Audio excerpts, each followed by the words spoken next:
ذرا سینٹر صاحب یہ پیپلز پارٹی جو ہے یہ کنٹیمپٹ کی ڈسی ہوئی ہے جماعت، آپ کے پرائم منسٹر فارغ ہوئے جناب، تو یہ کیا سنجیدگی سے نہیں لے رہے یا واقعتاً معاملہ جو ہے وہ ایسا ہی ہے کہ بس اسی ڈسکشن کے اندر ہی رہے گا؟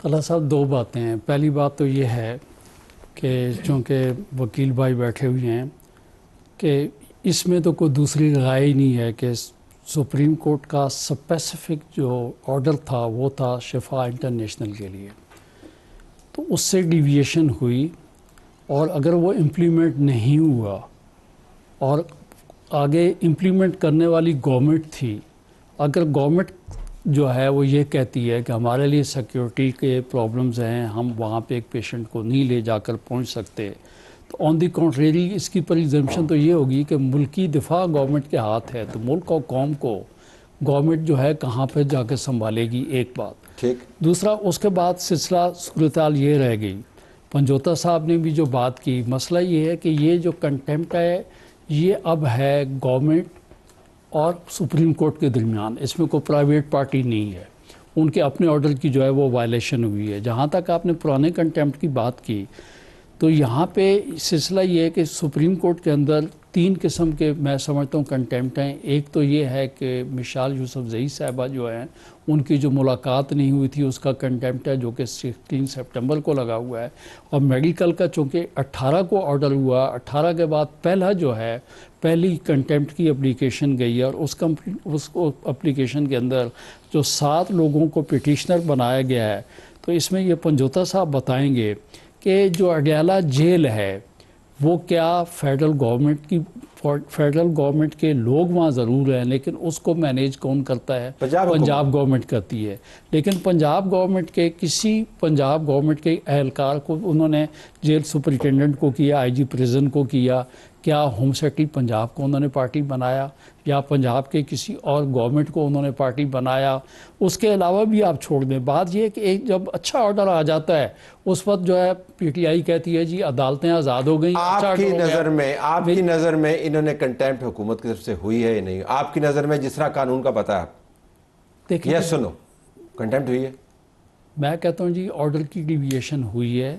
ڈیویشن یہ کہ لفظ جو ہے نا ڈیویشن. طلعت صاحب میں آپ کو یہ گزارش یہ کروں کہ اب چونکہ انہوں نے اپنی معذوری کا اظہار کیا ہے گورنمنٹ نے، اور یہ اب کورٹ کے اوپر ہے کہ سپیسیفک اس کا ویو کیا لیتے ہیں، اس کا کورٹ ویو کو لیتی ہے. لیکن اگر عدالت جو ہے جو ماضی کے ان کے فیصلے ہیں کنٹیمپٹ کو اس لحاظ سے دیکھے گی تو پھر میرے خیال میں سمجھتا ہوں کہ حکومت جو ہے وہ بڑی تکلیف میں ذرا میں آپ کی جماعت بھی رابطے میں پی ٹی آئی کے ساتھ، اب اسسمنٹ آپ نے سن لی ہے کہ وہ تو پی ٹی آئی بات چیت پہ تیاری نہیں ہے. آپ کو لگتا ہے کہ آپ کی جماعت کو برج کا رول ادا کر سکتی ہے بیچ میں؟ دیکھیں جی بات یہ ہے کہ جو ایشو ہے وہ گورنمنٹ اور پی ٹی آئی کے درمیان ہے، اور پاکستان پیپلز پارٹی تو جو ہے ہر وقت ہماری کوشش یہ رہی ہے کہ پولیٹیشین جو ہیں ایک جگہ پہ اکٹھے ہوں، ٹیبل پہ بیٹھیں. اور پچھلے دنوں بھی بلاول بھٹو زرداری صاحب جو ہیں لیڈر آف اپوزیشن کے پاس گئے، صرف اس لیے گئے کہ آپ پارلیمانی رول جو ہے وہ آپ جو ہے پلے کریں، آپ کمیٹیوں میں آئیں. اور اگر پی ٹی آئی جب 27 امینڈمنٹ جو ہو رہی تھی، اگر اس وقت جو ہے کم از کم ایٹ لیسٹ اسٹینڈنگ کمیٹی میں ہوتے ان کے لوگ، تو وہ رپورٹ جب لے ہوتی تو کم از کم ان کا موقف جو ہے وہ ریکارڈ کے اوپر رہتا. تو کم از کم سینیٹر صاحب اس کا فائدہ کیا ہوتا ہے؟ کیونکہ آپ کی جماعت کا ماننا یہ ہے آزاد جموں کشمیر کے انتخابات کے پس منظر میں آپ تو کہتے ہیں 47 کی حکومت ہے. دیکھیں جی آپ تو کہتے ہیں اس کی الٹی گنتی شروع ہو گئی ہے، میں گزارش فارغ ہے. پاکستان میں کون سے والا الیکشن تھا کہ جس کے اوپر اعتراض نہیں اٹھا؟ کیا 2018 کا الیکشن ہم 4 پارٹیاں بیٹھی ہیں تو اس کو ہم تسلیم کرتے ہیں؟ ہمارا کہنا یہ ہے کہ اسی پارلیمنٹ جس کو لوگ تسلیم نہیں کرتے اسی پارلیمان کے اندر جو ہیں لوگ بیٹھے ہوئے ہیں. اسی پارلیمان کی قسمت کے بارے میں آپ کے لیڈر کہہ رہے ہیں کہ الٹی گنتی شروع ہو گئی ہے، وہ فارغ ہونے والی ہے، حکومت جانے والی ہے. دیکھیں جی بات پھر یہ کیوں بات کریں ان کے ساتھ؟ دیکھیں میں آپ گزارش یہ ہے کہ بات تو جو ہے جہاں تک پی ٹی آئی کی بات چیت کی بات ہے، پچھلے دفعہ جو ہے جنوری میں بات چیت کے لیے وہ ٹیبل پہ بیٹھے، لیکن جس طریقے سے آپ نے بھی پوائنٹ آؤٹ کیا کہ پی ٹی آئی کے دوستوں نے بعد میں کہا کہ چونکہ ہم فیصلہ کرنے کی پوزیشن میں نہیں، انٹل انلیس جب تک ہمیں خان صاحب اجازت نہیں دیں گے تو اس وقت تک جو ہے ہم کوئی بات نہیں کر سکتے. یہ تو بات آپ کے سامنے ہے. باقی سلسلہ الٹی گنتی والی بات ہے. کشمیر کے الیکشن میں جو PMLN نے جو ہے پاکستان پیپلز پارٹی کے ساتھ کیا، تو آپ کا کیا خیال ہے کہ اس کا مطلب یہ اتحادی ہونے کا مطلب یہ ہے کہ ان کی جتنی زیادتیاں ہیں وہ سارے تو آپ کا رد عمل ہے؟ تو ہم آپ کو لگتا ہے کہ اس طرف معاملات جا رہے ہیں اور یہ پارلیمان کے ذریعے، سڑک کے ذریعے طے ہوگا؟ دیکھیں یہ گزارش یہ ہے کہ میں یہ سمجھتا ہوں کہ حالات کہیں نہیں جا رہے. گورنمنٹ جو ہے بہترین طریقے سے 2.5 سال پورا کر چکی ہے، اور آنے والے وقت میں بھی میں سمجھتا ہوں بہتر طریقے سے، احسن طریقے سے گورنمنٹ جو ہے وہ چلتی رہے گی. لیکن جہاں تک پنجوتا صاحب، جہاں تک جو ہے احتجاج کرنے کی بات ہے، تو آپ دیکھ لیں اسلام آباد پنڈی میں تو گورنمنٹ نے ایک باقاعدہ قانون جو ہے وہ لاگو کر دیا ہے کہ تاکہ لوگوں کا کام کاروبار اور زندگی جو ہے وہ چلتی رہے. بلکہ پنڈی میں تو 3 کمپنیز جو ہیں وہ میرے خیال میں آرمی کی جو ہیں ان کو بھی بلا لیا گیا ہے. تو احتجاج میں اگر احتجاج PTI کے پاس ہوتا تو میرے خیال میں یہ جب خان صاحب جو ہے فرسٹ ٹائم اریسٹ ہوئے تھے اس وقت جو ٹیمپو تھا اگر یہ بنا پاتے، اس کے بعد مجھے یاد ہے کہ ہر دوسرے روز جو ہیں 2-4 لوگ آ کے پریس کانفرنس کر لیتے تھے.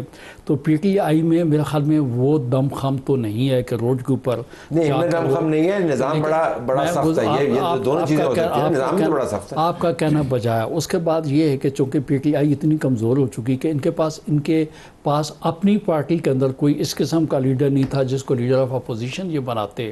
اور جس شریف شخص کو انہوں نے لیڈر آف اپوزیشن بنایا تو وہ انجینئر صاحب جانتے ہیں کہ انتہائی شریف النفس آدمی ہے. وہ احتجاج کی سیاست کبھی اچکزئی صاحب نہیں کرتے ہیں، میرے خیال میں اصولی آدمی ہیں. تو اس لحاظ سے اچکزئی صاحب نے تو وہ سیاست کرنی نہیں ہے، JUI نے ساتھ آنا نہیں ہے. اور JUI والے میں نے آپ کو گزارش یہ کی کہ JUI والے جو مولانا صاحب ہیں بڑے اصولی آدمی ہیں، وہ سوچ سمجھ کے چلتے ہیں. تو میں پہلے بھی آپ کو شاید یہ کہہ چکا ہوں کہ یہ فطری الحاق جو ہے وہ نہیں ہے، چونکہ آپس میں ایک دوسرے کی رائیول ہیں. اور جس طریقے سے اب میرے بھائی ضیاء الرحمان صاحب نے یہ کہا ہے کہ پارلیمنٹ کے اندر تو جو ہے وہ ہم بات کریں گے لیکن پارلیمنٹ سے باہر جو نہیں. تو 3 سال سر خان صاحب کو اندر ہو چکے ہیں، اب یہ عدالتوں پہ تکیہ کر رہے ہیں، اب یہ اکبر ایس بابر صاحب پہ تکیہ کر رہے ہیں، اب جہانگیر ترین صاحب جو ہیں ان کے اوپر یہ تکیہ کر رہے ہیں. تو بھائی بات یہ ہے اس ملک کو چلنے دے، ملک کی معیشت جو ہے وہ آپ کے صدر کے بارے میں کہتے ہیں اب زرداری صاحب جو ہیں وہ چلے جائیں گے. سات اللہ صاحب بات یہ ہے زرداری صاحب نے پچھلی دفعہ بھی انہوں نے 5 سال مکمل کیا، اس دفعہ بھی 5 سال وہ مکمل کریں گے. زرداری صاحب وہ والے آدمی ہیں کہ جن کی وجہ سے موجودہ گورنمنٹ بھی کھڑی ہوئی ہے. اور میرے بھائی نے ابھی پہلے بھی کہا کہ ملک کے اندر اگر آپ کے پاس کوئی پولیٹیشین ہے تو آصف علی زرداری صاحب ہے. تو آپ یہ فرما رہے ہیں تو اس سے پتہ چلتا پھر کچھ نہیں ہونے والا، یہ پھر بحث مباحثہ ہی چلتا رہے گا. اسی پہ ہمیں سب کو کام کرنا ہوگا، آپ کو پارلیمان کے اندر اور ہم سب کو ٹاک شوز کے اندر. طلعت بھائی یہ ایک اصول ہے اور آپ مجھ سے بہتر جانتے ہیں، یہ پولیٹیکل سائنس کا اصول ہے کہ حکومتیں ہمیشہ ایک براڈ جو ہے وہ کنسنسس پہ یا ایک ایشوز پہ بنا کرتی ہیں، اتحاد بنا کرتے ہیں، اور اپوزیشن جو ہے وہ منیمم کامن ایجنڈاز پہ اکٹھے ہوتے ہیں. ہم اپوزیشن میں ہیں، ہم یہ فطری اور غیر فطری کی باتیں بہت بات کی ہیں. اس وقت ہم منیمم کامن ایجنڈا پہ PTI کے ساتھ بھی بیٹھے ہوئے ہیں. اس سے پہلے ہم مسلم لیگ اور پیپلز پارٹی ان کا منیمم کامن ایجنڈا ہے سڑک کے ذریعے عمران خان کو ریلیف دلا دی. یہ منیمم کامن ایجنڈا ہے. ابھی تک جو ہمارے درمیان جو باتیں طے ہوئی ہیں اس میں یہ نہیں ہے.